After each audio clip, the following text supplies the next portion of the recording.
afternoon. Welcome to the Faculty of Divinity in Cambridge. Welcome to those of you joining us online over Zoom. We're very glad to have all of you with us.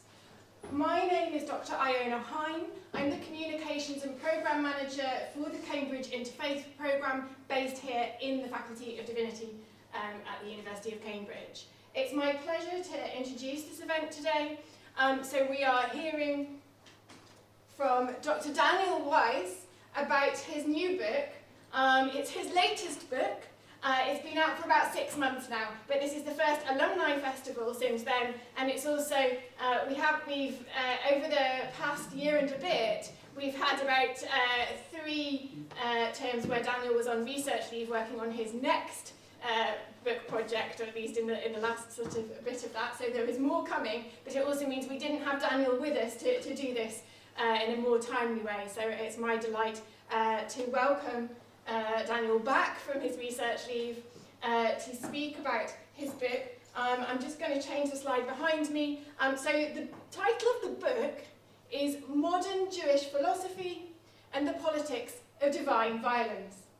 That was kind of a long title for an event, so for the sake of the event, we have gone for In God's Name Only, Re-examining 4 modern Jewish thinkers' politics. Daniel will be in conversation today with Professor Esra Özyürek, who is the academic director of the Cambridge Interfaith Programme, and also the Sultan Qaboos Professor of Abrahamic Faiths and Shared Values here at the University of Cambridge. Before I fully hand over to them, some housekeeping announcements. For those on Zoom, please keep your microphones muted or you will cause some confusion because we have a speaker here that relays what is said online. That means when we get to question and answer, which we will in about 30-40 minutes time, and we open to questions, we will be able to hear the voices of those of you who are joining us online, as well as those of you in the room. The other practical announcement for those who are in the room is that we're not expecting a fire alarm today, so if you do hear the fire alarm, please exit via the signed fire exits calmly, and also, of course, you are very welcome to stay on. After this event, we've got refreshments available upstairs, and we'd love to have all of you with us. And that will provide a chance to chat informally with Daniel, with Esra, perhaps learn a bit more about what the Faculty of Divinity is doing these days. So please do stick around if you can and to hear with us in the room. All of that being said, I hand over.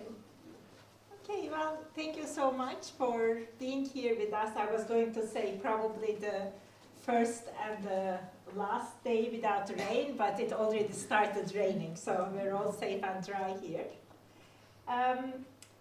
Yes, so how we're going to do is I'll ask Daniel a few questions, and then from there, hopefully you will take on. So, Daniel, you wrote this book with a dramatic title, and also the cover is even more dramatic, if you haven't seen it. So what made you write a book about the politics of divine violence? Right, no, it's a good question. So the issue of, say, the relation of Judaism to violence has been prominent, say, in recent decades, and this is in the context of broader questions of the relation between religion and violence that have come up in different parts of society, in different contexts. Some of these actually go back all the way to the 18th century onward. If not earlier, but especially with the rise of democratic government, there have been repeated concerns raised by different thinkers in different times about the relation between, say, religious commitment and the modern state, and how do those go together. And in fact, the first thinker who I treat in the book, Moses Mendelssohn, who was writing especially in the late 18th century, faced the issue. He's writing in the German-speaking context, and in his time, the question was raised especially by Christian writers and intellectual spheres of, can a Jew be a proper citizen of a modern state? And especially they focus on Mendelssohn, who was well known as a writer in the broader intellectual sphere. They said, could Mendelssohn, with his commitment to Jewish law, be a proper participant in modern culture and modern society, or is there a way in which that religious commitment would stand in conflict with that element of civic participation. And these concerns that people were raised in many contexts might have been raised by people who did not have a great in-depth understanding of Judaism and Jewish religious tradition, but had familiarities with the biblical text. So especially if these were a lot of Christian writers, had read the Hebrew Bible, the Old Testament in their terms, and had noticed there, if anyone here has read the text in the Hebrew Bible, you might have noticed there's a fair amount of killing in these texts. There's some various types of decrees of capital punishment, often seemingly for violating what would seem to us to be religious laws. There's violent conquest narratives seem to be carried out in God's name. So some of this may have been in the background of the concerns people were raising about Mendelssohn and his commitment to Judaism. And now, so part of what I do in the beginning of the book is look at how Mendelssohn responded to some of these concerns, and we'll come back to that, but just to say that from that period onward, the questions never went away. And in some ways, the debates about Judaism and the question of violence in politics, in many ways either reflected or set the stage for some of these broader questions that still are people are engaging today about religion and violence, religion and politics more broadly. And so what I found, I've been thinking about these issues, and I found that by looking more closely at classical rabbinic texts, so these are texts from the 3rd to the 6th century, so not so recent, but actually looking at them in conjunction with some of these modern Jewish thinkers enabled us to, I think, we can gain new insights that haven't come into the conversations as much, and can possibly, I think, in some cases, provide new angles other than the paths that have already been well trod, in order to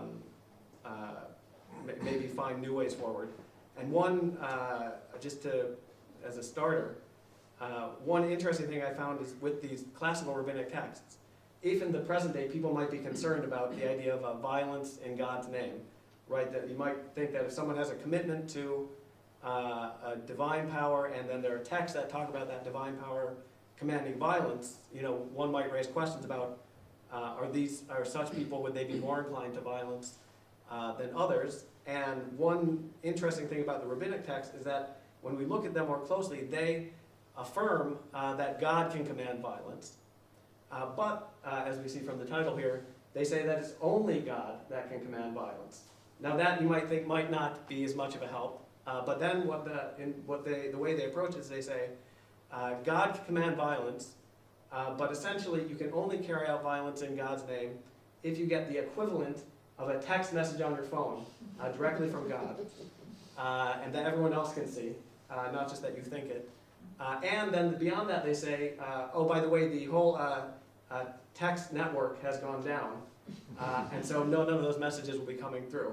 And the way they frame that, they don't talk about the text messages in the 3rd century, but the way they describe it is they say that in the biblical framework, the way they're engaging the biblical text, that the temple in Jerusalem is essentially, they treat that as the receiving center, that when the temple in Jerusalem is standing, they say commands to carry out capital punishment or forms of war can be carried out.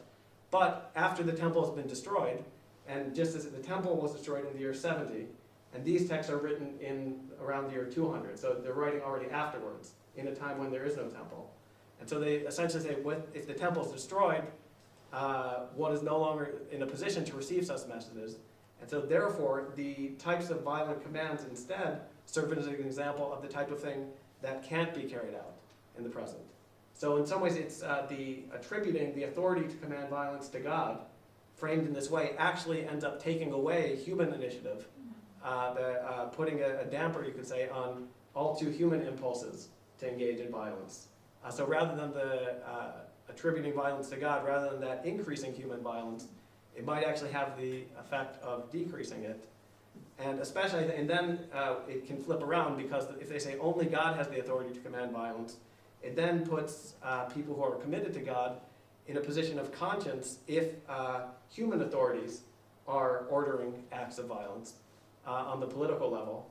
That then it puts someone who has a commitment to God to say, well, this is good, but I can't just go following orders unthinkingly.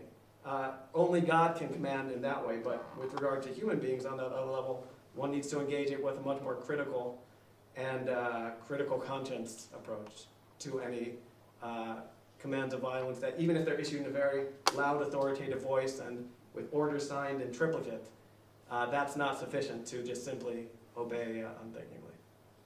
And did you find continuity from these classical rabbinic texts to, more contemporary Jewish thinkers? Right, well this is actually some of the surprising part, that oftentimes the modern thinkers that I look at, it's Moses Mendelssohn in the late 18th century, and then going up to Franz, Rosenzweig, Hermann Cohen, and Walter Benjamin in the early 20th century. In many cases, these modern Jewish thinkers had been seen as more shaped by modern philosophy, which they obviously have been, but what I found by looking at them alongside these rabbinic texts, it drew out surprising elements of continuity, that some of the philosophical contributions then that these thinkers make may actually be coming from their awareness of this rabbinic tradition and engagement with it. And so not only do the rabbinic texts potentially have things that we can engage in today, but at the same time, looking at the history of modern thought, it might be that a number of modern thinkers and the contributions they've made to broader philosophy may stem from the types of awareness that they gained from their engagement with Jewish tradition itself. So the Jewish tradition then contributes to the general philosophical innovation. Okay, excellent. So, the one question that you're asking is, can commitment to God and citizenship go hand in hand? So maybe we know a little bit the Jewish answer. Maybe, can you give us a Jewish answer, and then also maybe, maybe let's start with that. Right. I'll ask the interfaith aspect later. Good. No, I mean it's a good question. This question about how does Jewish commitment relate to citizenship? So to go back, say with the question with Moses Mendelssohn in the late 1700s, when he was basically the question was raised to him: can you be a committed Jew and still participate in modern society, be a modern citizen? And it's interesting that his answer was, it depends. So for instance, if there was a modern state that says everybody at 2 p.m.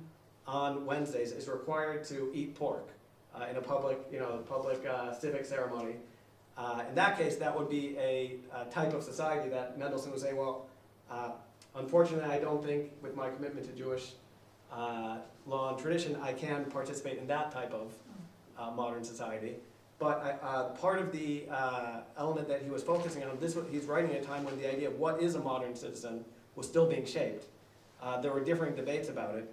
And what he said is that actually, given the many of the directions that have been raised in terms of modern democracy in this period of the 1700s, there is a direction forward for modern citizenship where Jews can be full and proper citizens.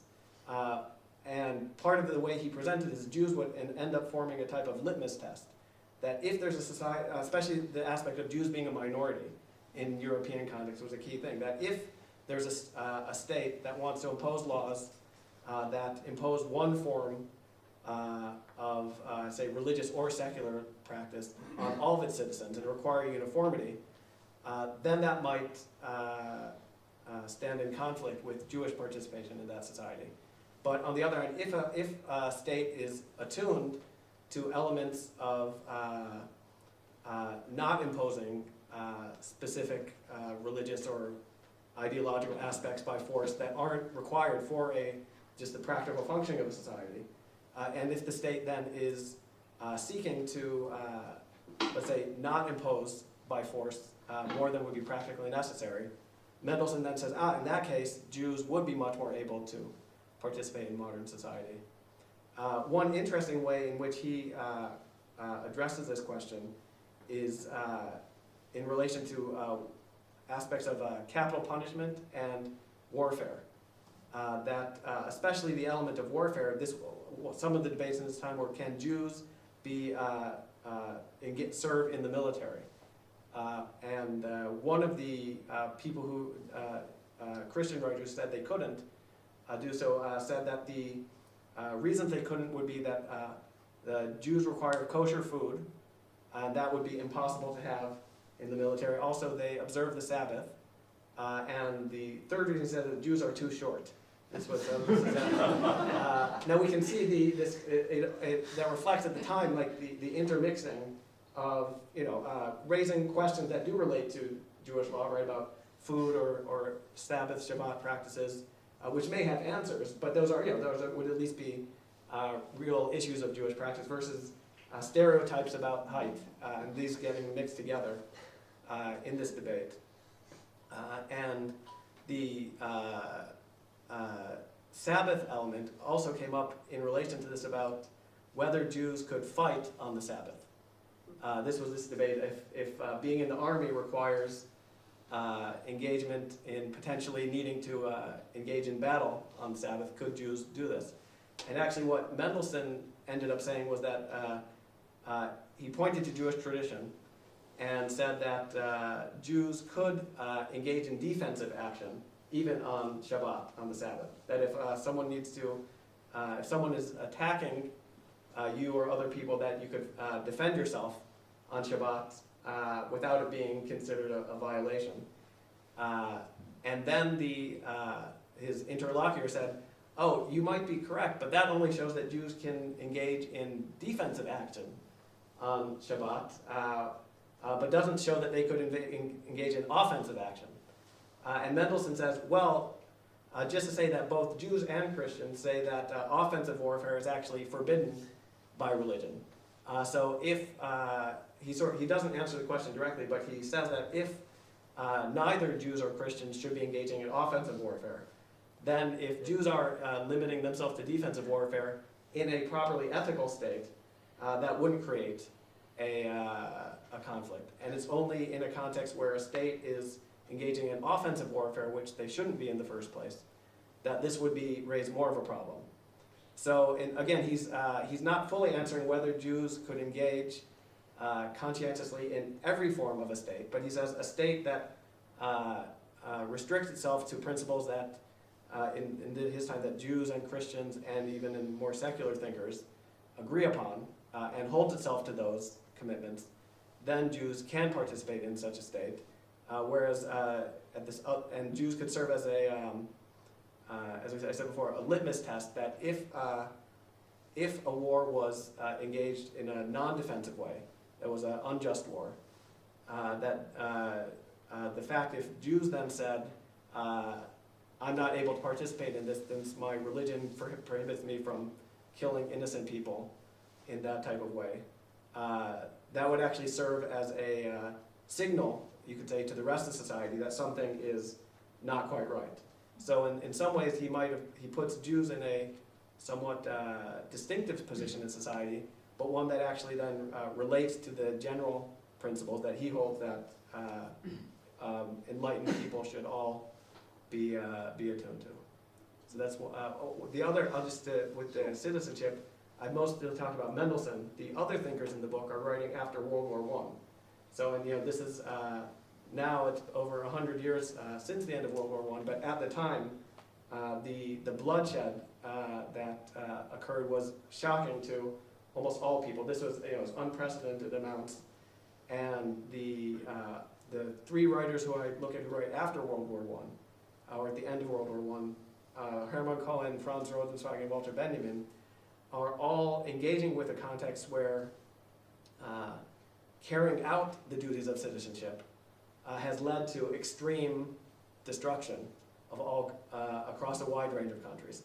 So I think in that context, by bringing in some of these elements of whether commitment to God should call into question certain forms of modern political violence, they are, I think, that especially after World War I, there were a wider range of people asking these questions. Should one simply engage in warfare or bloodshed simply because the leaders in one country, in your own country, tell you to do so? Or is there a place for more conscientious engagement? And so again, and this is where the perhaps counterintuitive aspect comes in, that the idea of, oh, God is the one who can command violence, again, can come in the way of opening philosophical and religious questioning of typical forms of human political violence. So these are some of the dynamics I highlight. Okay, fascinating. So is there any new insights you gain in relation to violence, God, and religion while doing the research and writing this book? Yes, I think it's, this is one element of the, looking at Jewish tradition in particular. A lot of the elements of rabbinic texts that I try to highlight in conjunction with the modern thinkers are ones that actually in the rabbinic text have been less studied recently. And likewise, some of the dynamics that I draw out of the modern thinkers also have not been as noticed as much. So, for instance, in scholarship, people have treated these modern thinkers as having less connection to Jewish tradition. So it's, I think one of the things that comes out of it is that the way in which engagement with these Jewish texts and tradition can really contribute in, you could say, radical ways to thinking about questions of violence today. So, for instance, the notion in rabbinic texts of the image of God. This is another theme I talk about, that on the one hand you have the idea of God commanding violence. On the other hand, in rabbinic texts, every human being in the world is understood as being the image of God, which then means that there's a strong prohibition on causing harm to other human beings.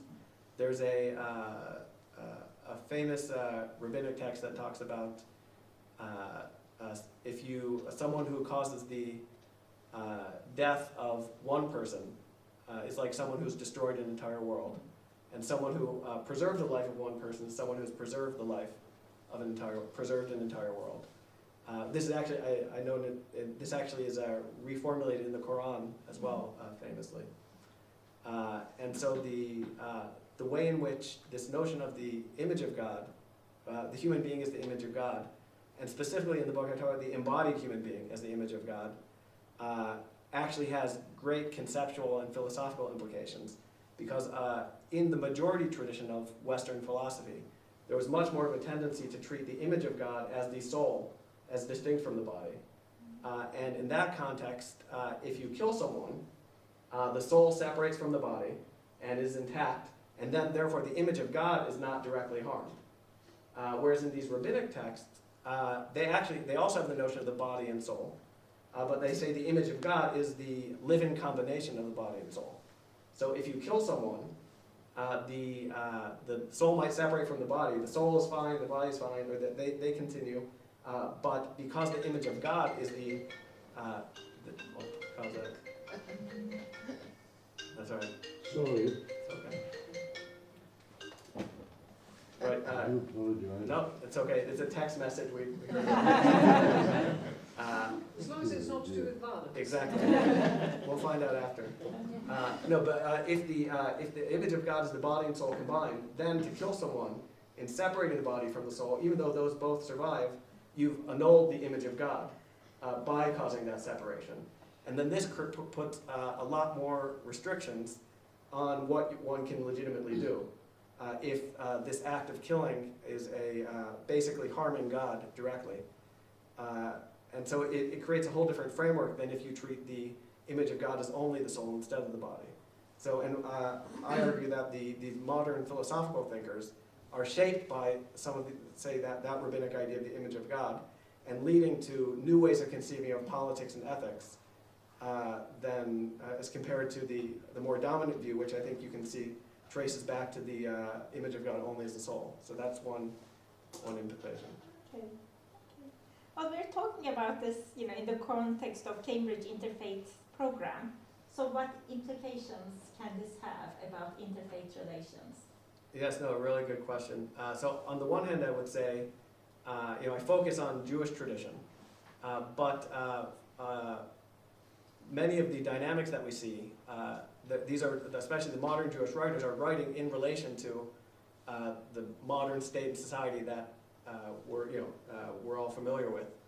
And the questions that they raise of what is the situation of a minority group, a minority religious group, vis-a-vis the greater power of the majority or of the state government, is something that then applies, I think in many ways, especially in, say, the last 50 years, the changes that have taken place, that various religious traditions, including Christianity, are in a much more minority type position, are no longer in the same position of explicit authority as they were in the 1700s. So some of the issues that were posed to Mendelssohn in the 18th century of can someone with Jewish religious commitment participate in modern society, today might also be carried over to different types of religious groups in modern society. And again, we can see this differently in different countries. I mean, it'd be interesting to ask this question about how might the book relate if we look in the UK versus, say, in France, where the role of religion in public life is very different, or in a range of other countries. So I think on the one hand, this tracing that the Jewish situation in the modern Western context from the 1700s to the 20th century can serve as an example of this question of minority relations in religion and violence. The other side is especially in relation to Islam and Christianity. One of the key things that the rabbinic text and the modern Jewish thinkers talk about is that if a tradition thinks of itself, a person in a religious tradition thinks of themselves as having a direct relation to God, and even thinking of God as one's sovereign, which the different thinkers, for instance, connect to the commandment of thou shalt have no other gods before me. So of serving God directly, that type of structuring, with the political implications that I show that it carries in relation to Jewish thought, because in Christianity and Islam there's also this notion of serving God directly, and notions of God as sovereign. It raises the question whether at least many of the issues that the Jewish thinkers come up can be traced also in Christian and Islamic thought. And I point in the book to some ways in which one can see similar questioning in some of these other religious traditions. So I think the book could be taken up not only by people interested in Judaism or Jewish thought, but also in interest in Christianity or Islam or religion and politics more broadly. And I think can lead to new discussions in that way. Okay, excellent. Thank you so much for writing this, telling us about it. So now the floor is open if anyone wants to raise questions to Daniel. Yes? Yes. I've decided to start reading the Bible from the beginning. Yeah. And I've got to Leviticus. Yeah. And it's full of conflictual situations and advice from the Lord. Yeah. He's even advising that you have to kill your wife if she's being unfaithful. I mean, there's lots of potential bloodshed, and also he does away with a couple of people's sons because they've sacrificed in the wrong manner, and so on. How does that weave into what you're saying? Yes, no, it's a really good question. I think this... sorry, I'll finish. Go ahead, of course, and I can quote this because I read it yesterday. Leviticus 19:18. Yeah. It says, love your neighbour as thyself. Yeah. Right. So there we are. There's a big conflict there. Yes, no, I think, and this is one thing that's really interesting, because again, you're describing, if you read the biblical text, as you said, from the beginning and go through, you encounter these elements, and some of them may seem to be in tension with one another. And I think this is what's interesting about engaging the rabbinic texts, because in, let's say in later Judaism, the rabbinic texts themselves, the Mishnah and the Talmud, become a key part of the religious tradition. But in the context of these 3rd to 5th century texts themselves, in their time period, what they're doing is reading the Bible in the way they're engaging with these different elements of the biblical text and trying to ask, how can we read this alongside this? And it's the one interesting element, if you have a chance to look at some of these rabbinic readings, is it's striking the sort of the innovative ways that they read. And, I mean, and they don't always tell you what their principle is in how they combine or reconcile different texts.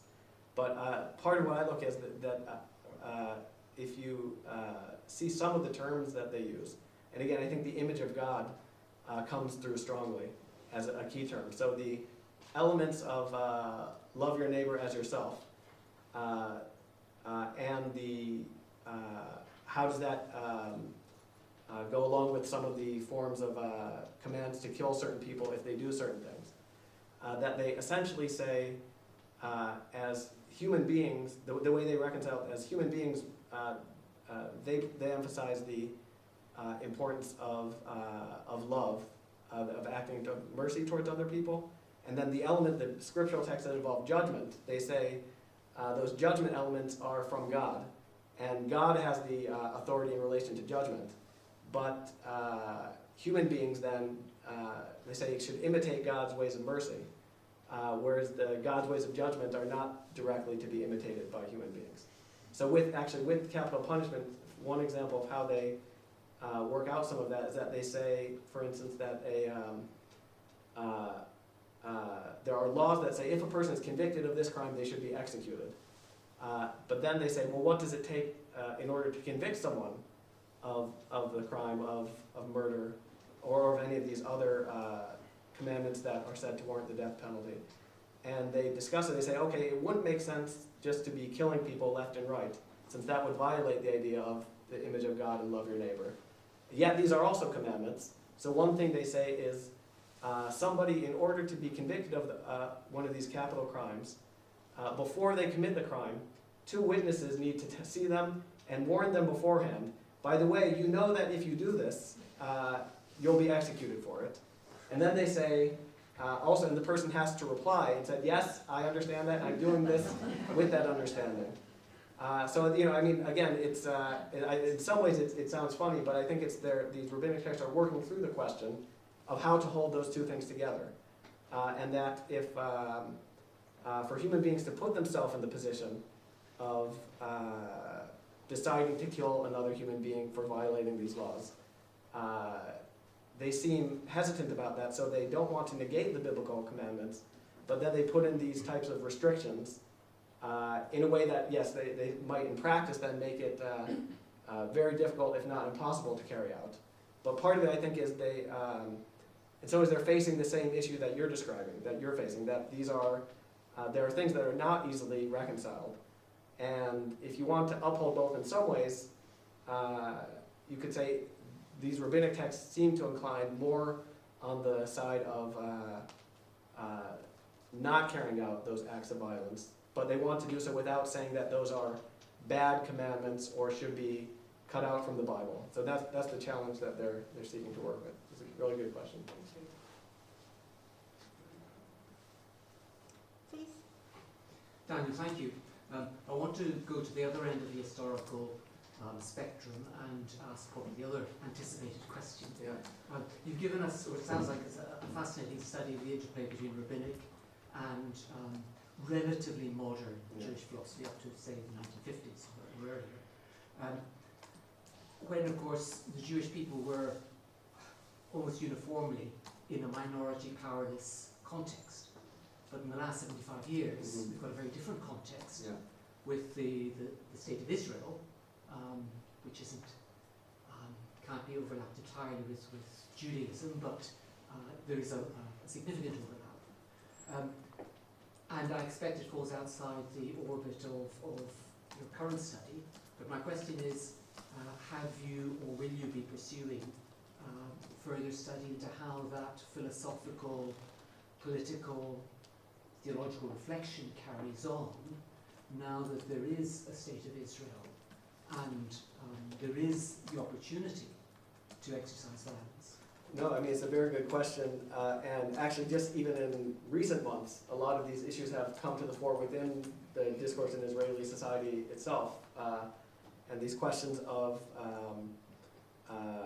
how does religious commitment relate to shaping governmental laws, for people who've been following the news on that recently.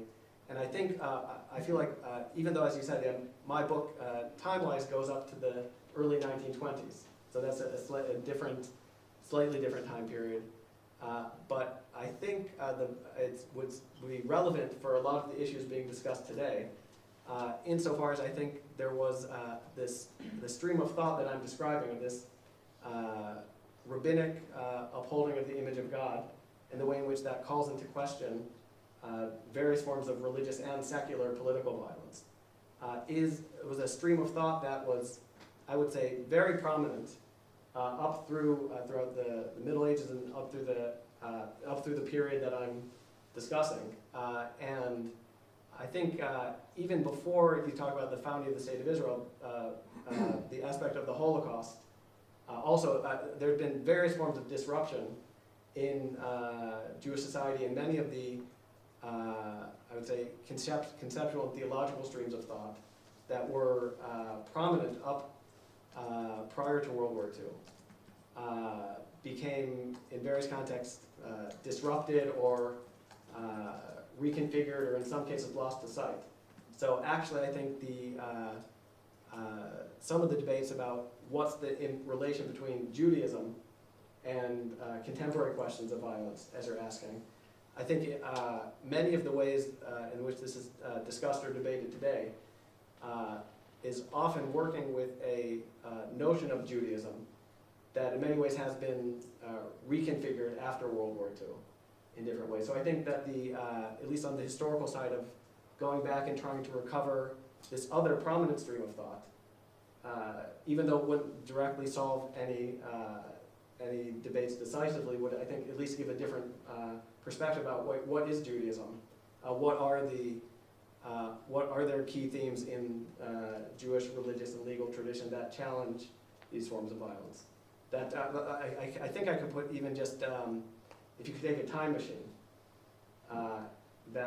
If you say today, ask people, is there a core stream in Judaism that calls into question the various forms of religious and secular political violence? People would say, Judaism, it doesn't sound like that to me. That's not what I associate with Judaism.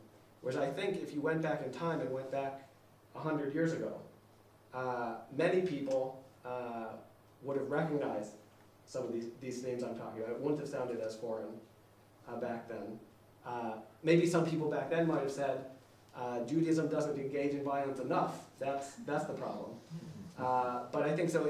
But it would have been seen in a very different way. And so I think there can be some cases where going back and regaining the perspective of how things were viewed, say 100 years ago or 1,000 years ago, as this case may be,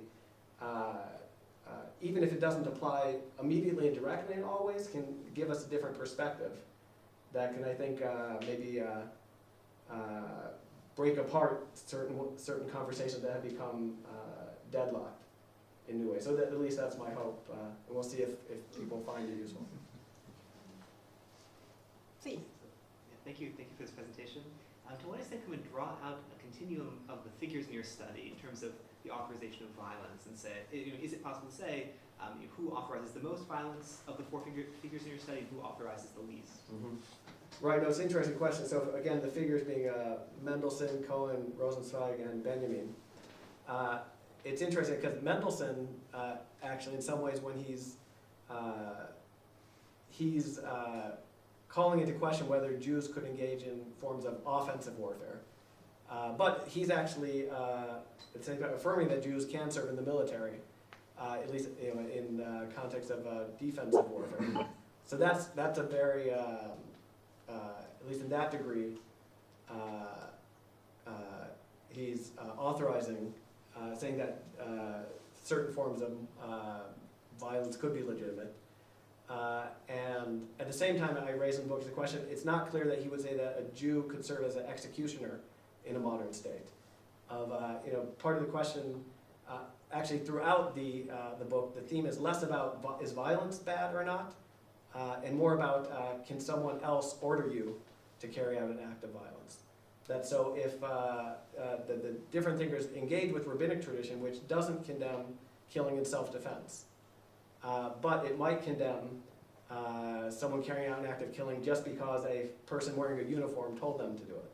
So it's not about whether in some ways it's less about is the act of killing bad or the act of violence bad, and more on the question of can someone else authorize you to do it? Can you carry out that act just on the say-so of a human being? So, and I think that's where some of the thinkers, some like Benjamin, is someone who calls into question what he calls the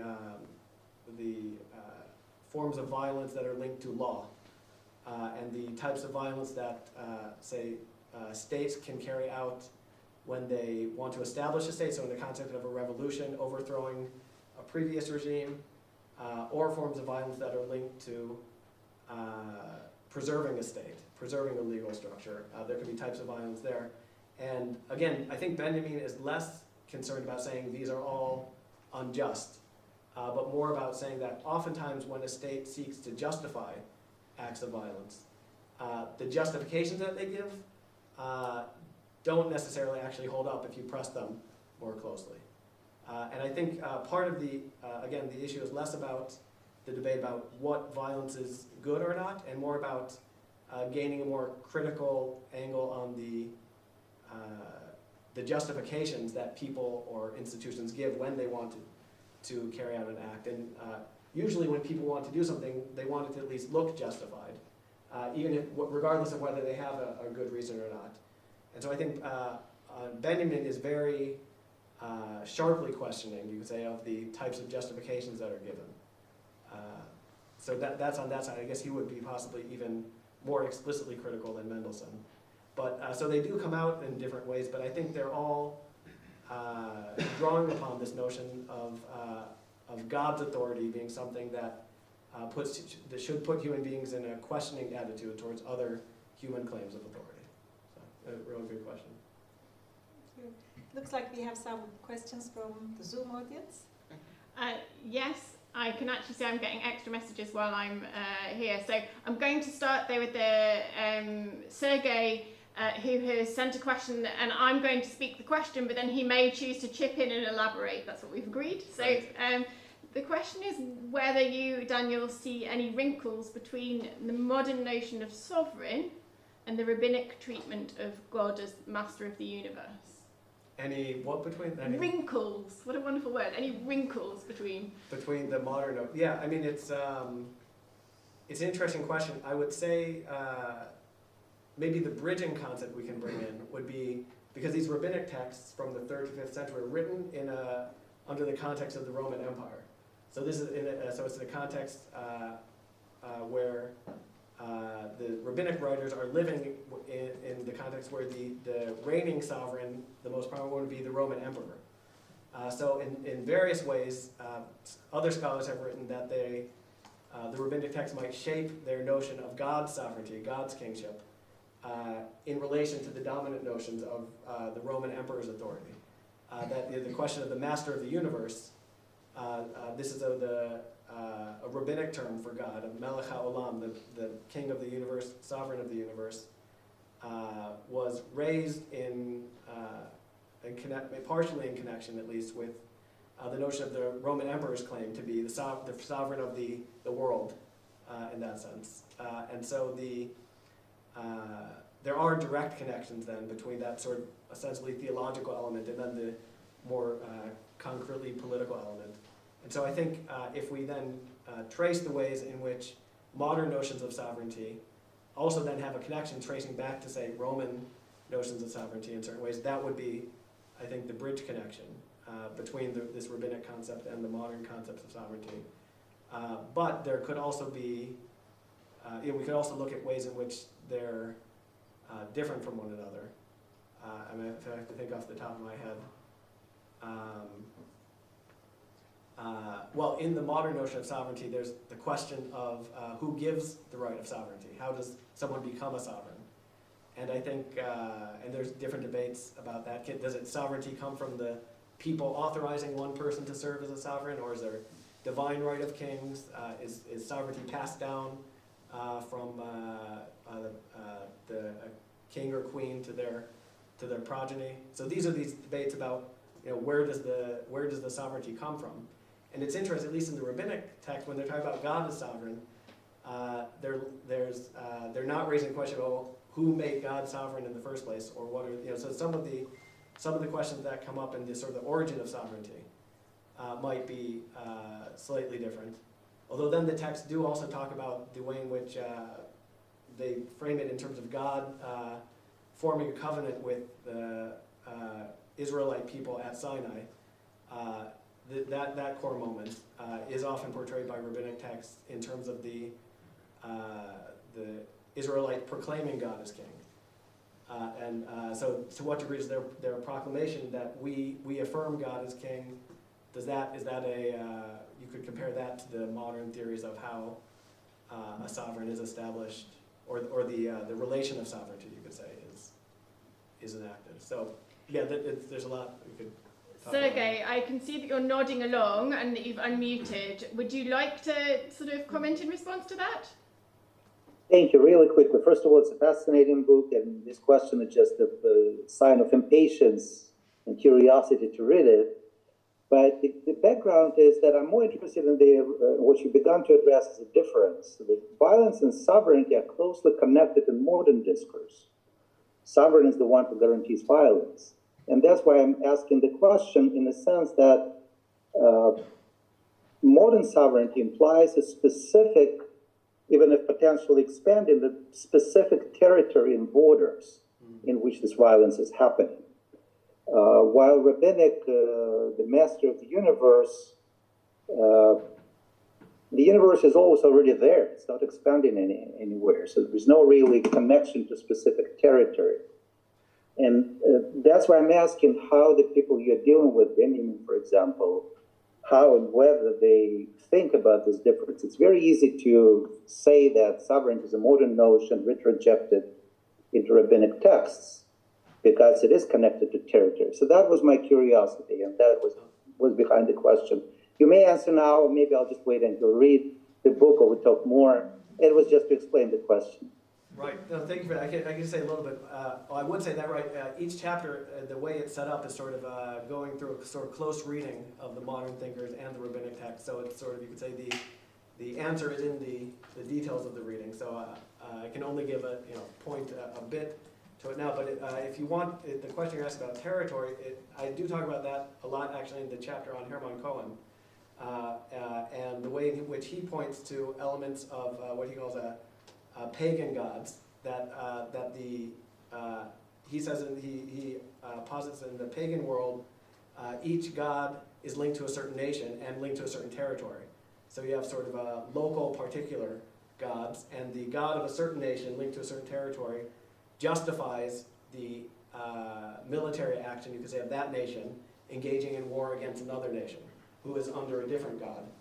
And in that framework, there's no inherent contradiction, because the one god is telling its people to fight against the other people who are under a different god. So there's no inherent conflict. You could say it's sort of consistent in a sort of a group egoistic contained way. But what Cohen says is the idea of, in the Hebrew Bible, of the God of all the earth, and not just confined to a certain territory, is part of what creates this different dynamic. That if God is God of all people, then God can't tell one group of people to fight against another group of people without causing at least some type of tension there.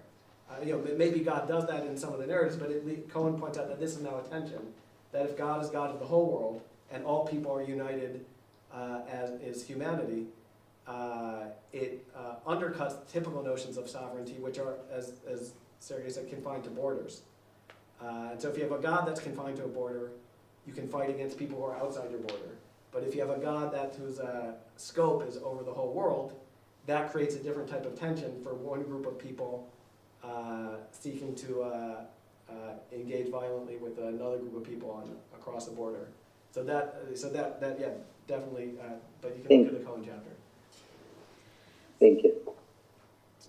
So we have two more questions that have come through online. The first one is from Glenn Milstein, who is volunteering to speak directly. So Glenn, if you would unmute yourself.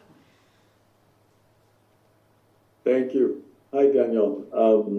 So in especially picking up off what you just said, you were describing the philosopher's role as what would you call them? Well, minorities within a democracy, pointing out to a democracy, if you want to know if you're doing it right, look at how you're treating us as the ones not in power. And so what then do these rabbinics and the philosophers, how can they inform the, exactly the tensions in Israel from the beginning of Israel in forming a plural democracy? And what are they getting? It sounds like from your last answer, they're not looking at, there's just documents they're not looking at as they're creating some of the policies.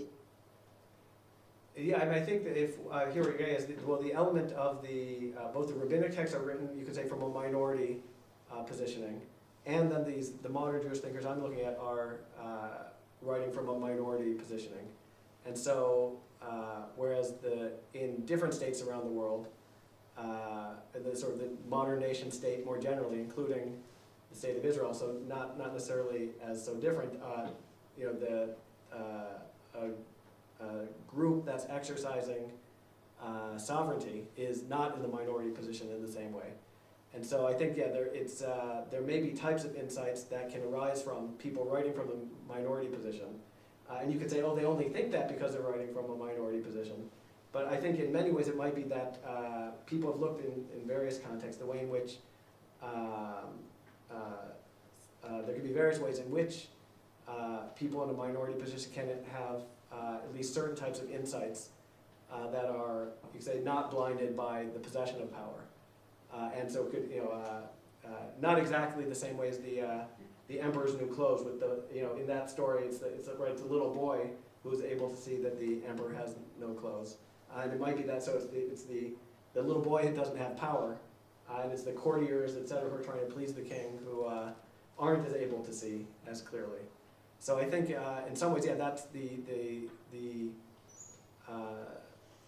minority context might be very important for being able to then inform people who are in a, say, more majority context, who, again, maybe not, there could be some things someone in majority context doesn't want to hear what the person in the minority context has to say, but at least I think, I would hope that there could be contexts where people in the more majority context might want to hear what the insights from the minority context, but find it harder to see directly or to hear it directly.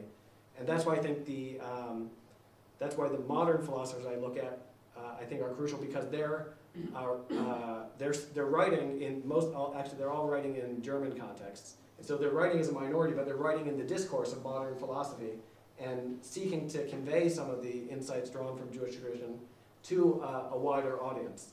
So I think it's that they're already thinking in terms of how to convey something that might not be as obvious to groups in power, but how to convey it in a way that could be heard. So I think if we're, so even today, to go back and look at these thinkers alongside the rabbinic text could possibly have something that people could hear more readily today. So then there's a question from Federico who's asked me to read it. And he says, and this was from a little while back, so he says it was connected to the previous one, but actually I think it connects into some of what's been said since. So it's a question concerning the implications of exercising violence. So Federico says, one of the most notorious contemporary texts is Torat HaMelech, which, ironically enough, is largely based on rabbinic sources, particularly those of Maimonides.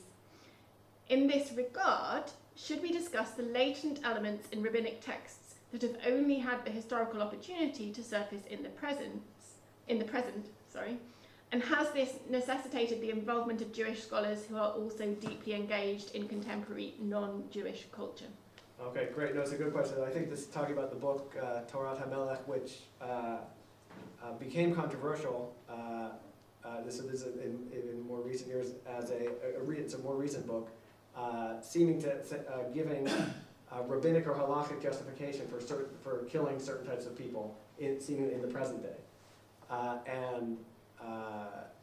and so some people could look at that book and say, this person is giving rabbinic justifications for killing. Therefore, there must be something problematic in the rabbinic tradition that would lead to that.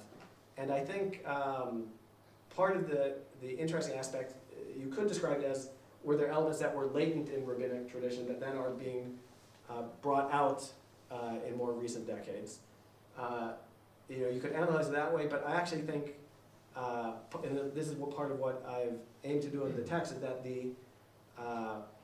when the rabbinic texts are talking about certain types of killing that are okay as long as you get, as I said, direct text message from God. But the way they frame the discourse is the killing is okay. And then they say, oh, but we can't get any text messages. You could say that that's a way of talking that is actually, they're not eager to be killing people. Right? When they say, oh, I would love to kill people. I really would love to, oh, but unfortunately I can't. There's a sense in which the implication is we don't want to be killing people. But the way they I think this goes back to the first question, they also don't want to negate the biblical text and say that the biblical text is bad. So they, on one hand, affirm the biblical text and the forms of capital punishment there, but do so in a way that, if you're reading these texts, I think you can get a feel that they're seeking to say that's not the type of thing people should do in practice. But with the sort of different types of cultural upheaval that I mentioned before, especially after the Holocaust, in different forms of Jewish thought, maybe some of those ways of phrasing could have people have maybe missed the vibe of them, the sense in which they were written and seemingly not with a goal of actually carrying them out. And all you then have to do is take a little, you could twist them a little and say, oh, well, it says killing is good and we'll ignore the part about needing the temple and needing the text message. And then you would have you could have a text could be then drawn upon to justify violence, but if we're actually asking the question about trying to understand what these rabbinic texts were saying in their own time, then I think it's something very different than the type of justifying of actual killing that we see today. And so, am I correct in that claim about the rabbinic text? I think so, but you'd have to check out what I write to see it, and then we can have a further conversation as well. Okay, is there one final question? Yes? So I don't know in depth about Judaism, and this is probably a misconception, but from reading from my children's what they're learning at school, it sounds like the Israelites were a chosen people by God. So I'm just wondering if that's actually something that people believe. Would that mean that you seeing yourself sort of apart from somebody else or the others, or even possibly above the others? Would that cause an issue when it's a true integration in society? Or Yeah, no, it's a good question. I mean, it's a really good question. The theme that comes up in the book, this question of chosenness or election, and how that plays in. At least with, for the most part, with the rabbinic texts, they're working with the notion of the Israelites being chosen by God in one sense, but then also the idea of all human beings being the image of God. So they have this, again, we could ask this question before, are those two in tension with one another? But at least the texts sort of assert both of those strongly. And then the question is, how do they relate to one another? And I think at least one of the key themes that comes out more strongly is the notion of chosenness or election in the sense of extra burdens or extra restrictions. That there's a passage in the rabbinic text that say there's nothing that is forbidden to a non-Israelite that is permitted to an Israelite. But there might be things that are permitted to a non-Israelite and not permitted to an Israelite, meaning that they frame it as, in terms of ethical restrictions. You could say that there's a requirement to uphold a higher standard. So that this actually comes up interestingly with Mendelssohn, that he actually says there's forms of killing that would be legitimate for people to do if they're not serving God directly. He has this notion of that some groups could serve God through a mediating form and not serving God directly. And he says if people are serving God in this other way, they'd be more open to carrying out certain acts of violence legitimately, whereas the Israelites or Jews who are in a position of having to serve God directly are more restricted in the acts of violence they can carry out towards others. So that it's especially for Mendelssohn, is saying that actually Jews integrating into society are to do so in a way that is not, is more restricted in the violent forms in which they could enact in social interaction. So that there's at least, he frames the Chosenness in terms of the relation of a priestly calling. So the framing of priests in the biblical text says the Levites are the priests, who are have different special restrictions that the rest of the Israelites don't have. And so he wants to say that Jews are in a priestly relation to the rest of the nation, the rest of society that they interact with. So they might have certain special restrictions, but it's not about being superior, but more in a position of priestly service. Again, that doesn't. Different thinkers in Jewish tradition have taken election in different ways as well. Again, it's as with a lot of these questions, there's no direct answer, but that it's at least part of what my goal in the book is showing, that the intuitive reaction you might have, right? If you hear about a certain notion of chosenness, and you might have an intuitive sense of, oh, what would that mean in terms of social relations? What I try to show in the book is at least there's prominent other streams within Jewish rabbinic tradition that would put it in a different direction than one might intuitively think. But again, without totally resolving the question. Okay. Thank you so much, Daniel. We cannot wait for the second book to the launch for the other one. But yeah, learned a lot. Thank you.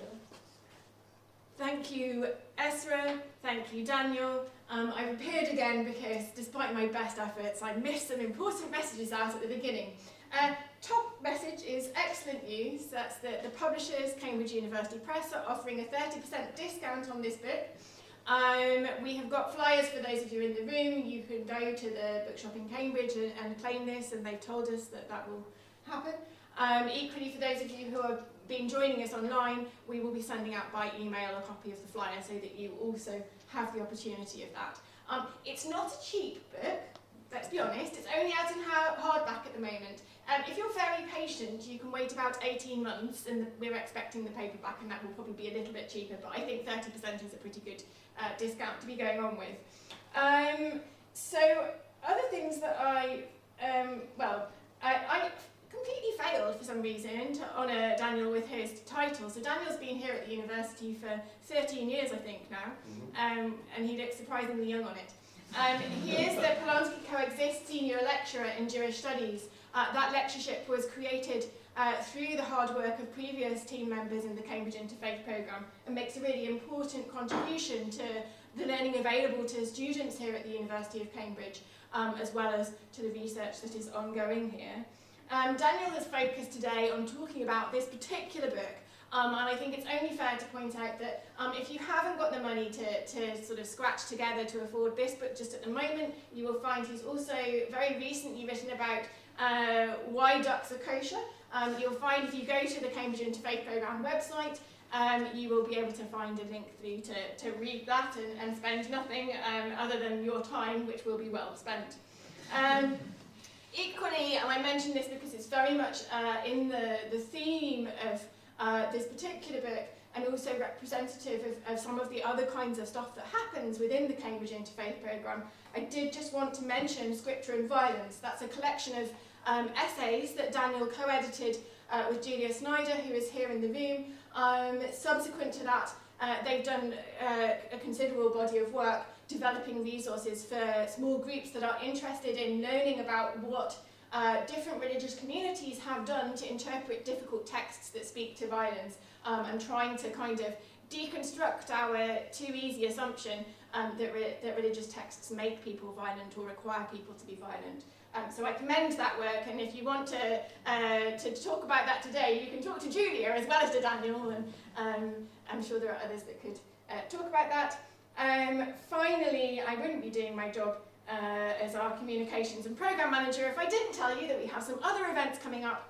If you are local to Cambridge, the very next one in my calendar is on the 9th of October, when we've got a symposium jointly with the Faculty of Education and our friends at the Faith and Belief Forum, and that's looking at material approaches to interreligious education. There are many more events I could tell you about, but if you're really interested, please do sign up for our news bulletins, etc., and you can hear about all of the work we're doing. Thank you, everybody. Thank you to all of those who joined us online. Please do celebrate Daniel's book, both with a round of applause and also upstairs with drinks.